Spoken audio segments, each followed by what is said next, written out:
എൻ്റെ പേര് സന്തോഷ് കുട്ടത്ത്. ഞാൻ വെളപ്പായിൽ നിന്നാണ് വരുന്നത്. ഞാനൊരു ഡയബറ്റിക് പേഷ്യൻ്റാണ്. വിദേശത്ത് കുവൈറ്റിലാണ് വർക്ക് ചെയ്യുന്നത്. 2004 മുതൽ എനിക്ക് ഡയബറ്റിക് ഉണ്ടെങ്കിലും അതിനോട് ട്രീറ്റ്മെൻറ്റൊക്കെ ഇൻസുലിനൊക്കെ ചെയ്യുന്ന ആളാണ്. പക്ഷേ എങ്കിലും ഇവിടെ വന്നപ്പോൾ രാമൻ സാറ് ഒരു ആയുർവേദ ഹോസ്പിറ്റലിൽ വന്ന് ചെയ്യുന്ന ഒരു പ്രൊസീജിയർ അല്ല അദ്ദേഹം നമ്മളോട് പെരുമാറിയത്. ആദ്യം തന്നെ അദ്ദേഹം എൻ്റെ എല്ലാ ഹിസ്റ്ററിയും ടെസ്റ്റുകളും നടത്തി അതിനുശേഷം എൻ്റെ ഡയബറ്റിക്കിൻ്റെ ലെവൽ ഏതുവരെയാണ്, അതിൻ്റെ പ്ലസ് ആണോ മൈനസ് ആണോ എന്ന് വ്യക്തമായി എന്നോട് എക്സ്പ്ലെയിൻ ചെയ്തതിന് ശേഷമാണ് അദ്ദേഹത്തിൻ്റെ ട്രീറ്റ്മെൻറ്റ് തുടങ്ങുന്നത്. അതും സത്യത്തിൽ ഒരാഴ്ചയോടുകൂടി എനിക്ക് ഭയങ്കര മാറ്റം വരും. ശരീരമാസകലം എനിക്കൊരു ചൊറിച്ചിലായിട്ടാണ് ഞാൻ അദ്ദേഹത്തിനെ കാണാൻ വരുന്നത്. ഒരാഴ്ചത്തെ ട്രീറ്റ്മെൻറ്റിലൂടെ ചൊറിച്ചിലൊക്കെ നിന്നു. എങ്കിലും എനിക്ക് അദ്ദേഹം പറഞ്ഞ ലോങ് ടൈം മരുന്നെടുക്കണം, ഇത് വൺ ഷോട്ട് ഒരു അലർജി ട്രീറ്റ്മെൻ്റ് അല്ല.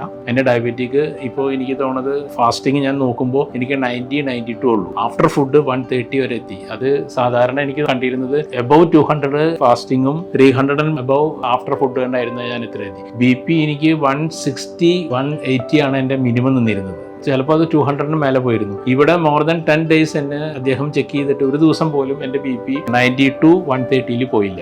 അതെല്ലാം അദ്ദേഹത്തിൻ്റെ ആ മോട്ടിവേഷനും എങ്ങനെ നമ്മൾ മാനസികമായിട്ട് നമ്മളതിനെ പ്രിപ്പയർ ചെയ്യാം ഒരു രോഗീനെ, അത് നമ്മളതിനെ 14 ദിവസം കൊണ്ട് എന്നെ പഠിപ്പിച്ചു. അപ്പോൾ ഒരിക്കൽ കൂടി ഡോക്ടർ രാമൻ സാറിനും ഇതുമാതിരി സീതാറാമും കൂടാതെ ഇന്ന് ഇവിടെ RMO ആയിട്ട് കണ്ടിരുന്ന അരവിന്ദർശൻ സാർ, ഒരു RMO എങ്ങനെ പെരുമാറണം എന്നുള്ളത് അദ്ദേഹം ഞാൻ മനസ്സിലാക്കിയിടത്തോളം അത് ഒരു മാതൃകയായിട്ടാണ് എനിക്ക് തോന്നിയത്. വളരെ സൗമ്യമായി എല്ലാ രോഗികളുടെയും അസുഖങ്ങളെ കുറിച്ച് വളരെ കൃത്യമായി മനസ്സിലാക്കുകയും അതിനുവേണ്ട ഉപദേശം നൽകുകയും അദ്ദേഹം എല്ലാ കാര്യങ്ങളും രാമൻ സാറായിട്ട് കൺസൾട്ട് ചെയ്തിട്ടാണ് നമ്മളോട് പറഞ്ഞിരുന്നത്.